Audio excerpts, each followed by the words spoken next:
ہر گھر ترنگا مہم کو تقویت پہنچانے کے لیے حب الوطنی، اتحاد و اتفاق، سالمیت، امن و محبت کے پیغام کو عام کرنے کے لیے اور خصوصاً شہدائے جنگ آزادی کو خراج عقیدت پیش کرنے کے لیے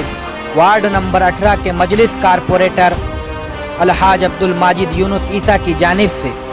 ساکنان وارڈ نمبر 18 کو قومی پرچم ترنگا ہدیتاً مفت تقسیم کیا جائے گا۔ ہم آپ کو بتا دیں کہ ہر گھر ترنگا مہم کی کامیابی کے لیے الحاج عبدالماجد یونس عیسیٰ 13 اگست 2022 کو صبح کی اولین ساعتوں میں بذات خود وارڈ نمبر 18 کے تمام گھروں تک ڈور ٹو ڈور پہنچ کر ترنگا تقسیم کریں گے۔ کارپوریٹر الحاج عبدالماجد یونس عیسیٰ نے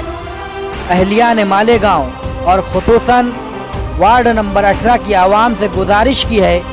کہ ہر گھر ترنگا لہرا کر شہدائے جنگ آزادی کو خراج عقیدت پیش کریں، حب الوطنی، اتحاد و اتفاق، سالمیت اور امن و محبت کے پیغام کو عام کریں۔